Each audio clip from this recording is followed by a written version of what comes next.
Hi everyone. So this video is going to be a bit different from some of my others lately. I'm going to be talking about the pantry challenge that we've been doing during January. So if you follow me on Instagram, you will have seen, especially in my stories, that I've been tracking how we've been coping and reducing our shopping bill. We've tried to reduce it from over 100 to £45 a week.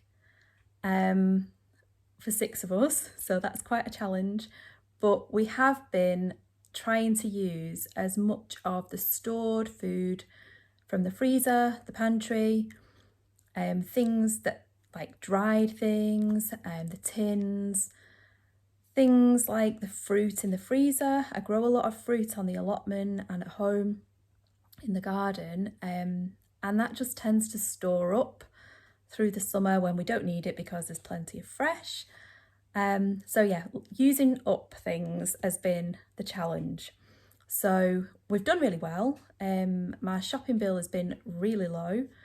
I've been taking advantage of offers on at the supermarket. Yeah, just trying to keep it as low as possible. Some weeks it was just £10.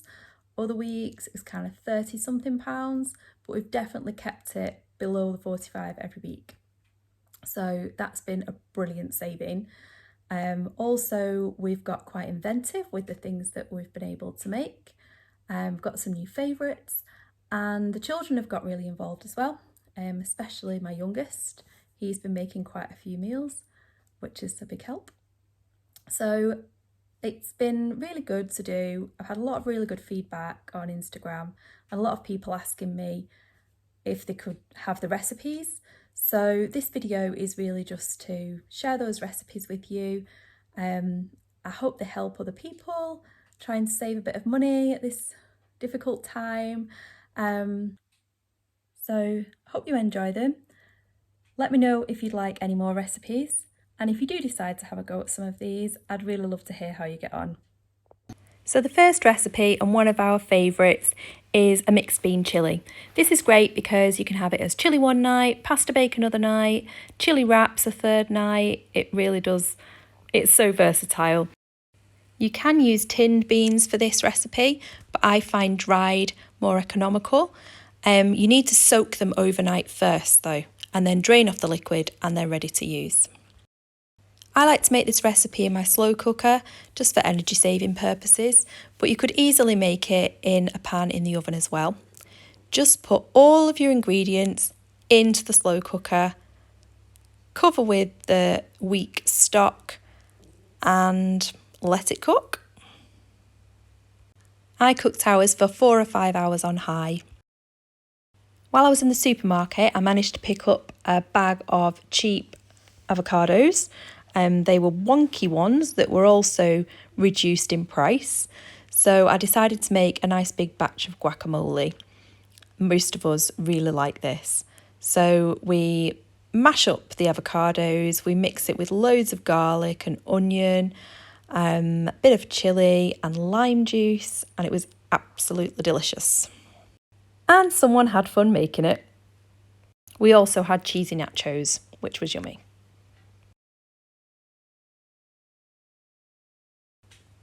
Cheese and onion pie is such a lovely comfort food in the winter, well, at any time of year really.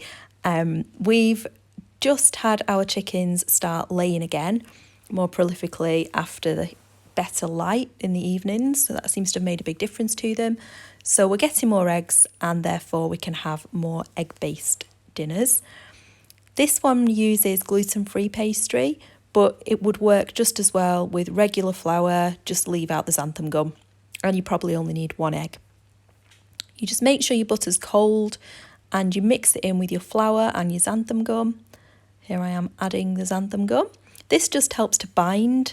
Quite often gluten-free recipes become really crumbly and the xanthan gum just seems to help them to be more, I don't know what the word is, but they bind better together, kind of more glutinous without the gluten.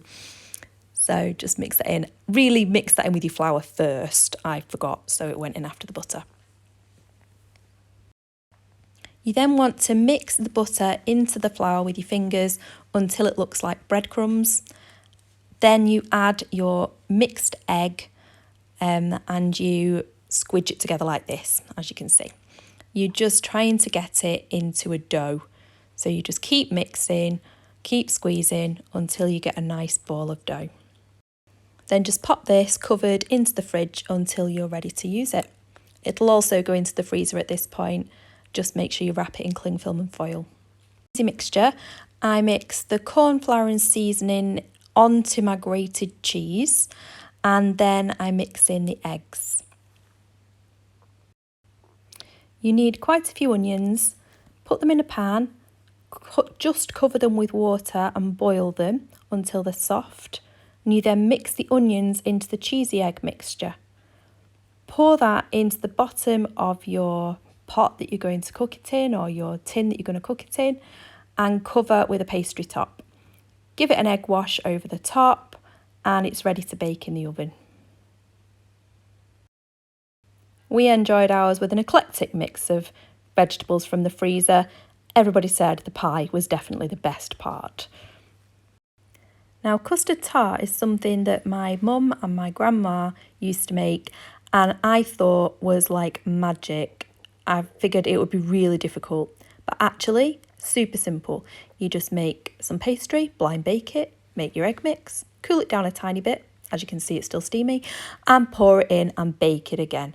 And it worked out perfectly. I was absolutely delighted with it.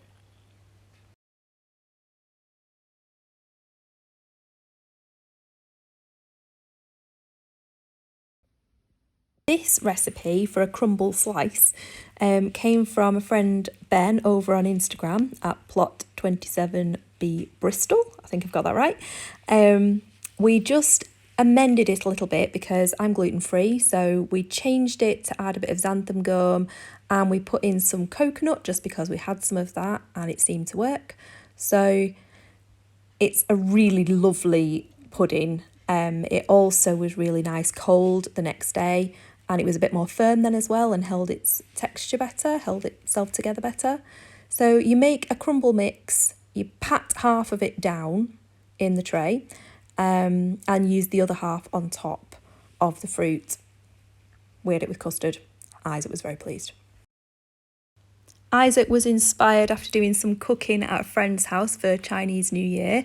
So he decided he was going to make us some Chinese chicken wings and fried rice. He did a brilliant job. He did it all by himself. So if he can do it, you can do it. Really easy recipe. You just need some frozen peas, rice and egg, really, and a couple of store-cupboard ingredients. So give it a go. It was really good. You could also add some chilli flakes to the marinade if you want it a bit more spicy. So this fruit tea loaf recipe came about because I found a bag of dried fruits in the pantry left over from Christmas. I took the fruit and soaked it overnight just with hot tea. As you can see, just put the tea bag on, pour the water over, and just cover it just so it just covers the fruit. The recipe will work if you just leave the fruit to stew in the tea for an hour or so, but it is better overnight.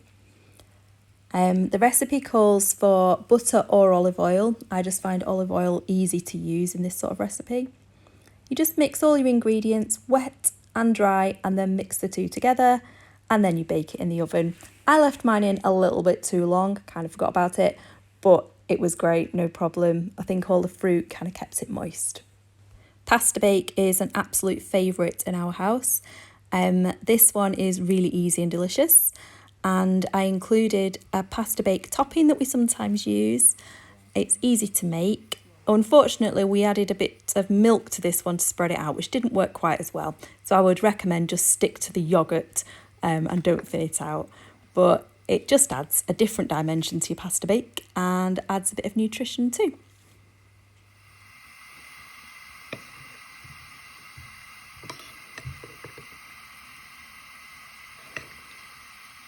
Make sure the mustard is all.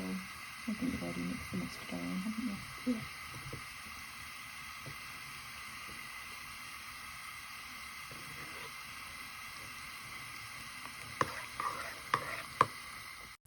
Pasta bake is a recipe that's really great if you're getting your children into cooking. As you can see, Isaac is thoroughly enjoying himself here. It's super easy to make. It's a recipe that they can easily follow if they're old enough to be able to just do it themselves. And it's super yummy at the end, so they can be happy that they've produced something really good. Once you've mixed your pasta and your sauce together, you just spoon on your topping or sprinkle over your cheese, bake it in the oven, and it's done.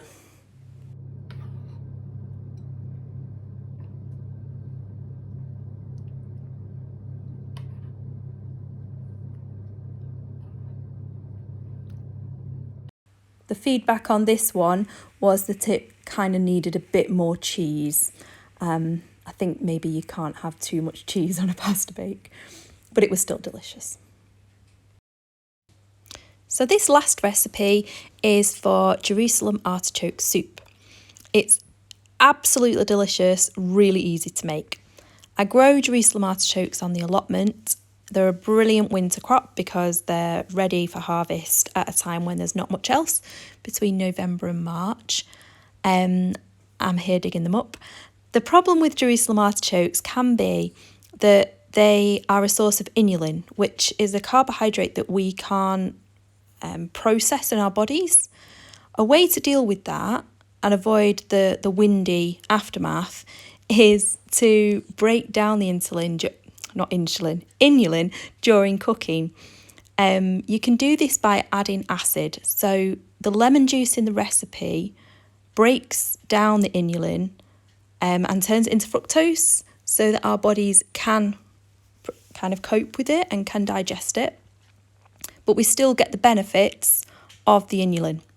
So here's the Jerusalem artichokes. It turns into a beautiful creamy soup, which, as you can see, is much loved.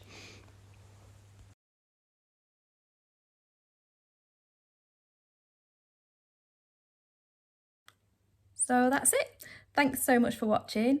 If you've enjoyed it and you'd like to subscribe, that would be awesome. I'm trying to build up my followers, so that would be great. And also, if you have any comments or anything you think we could have done better, I'd love to hear about that as well. And if you watched all the way to the end, congratulations. Thank you so much. Hope to see you again soon.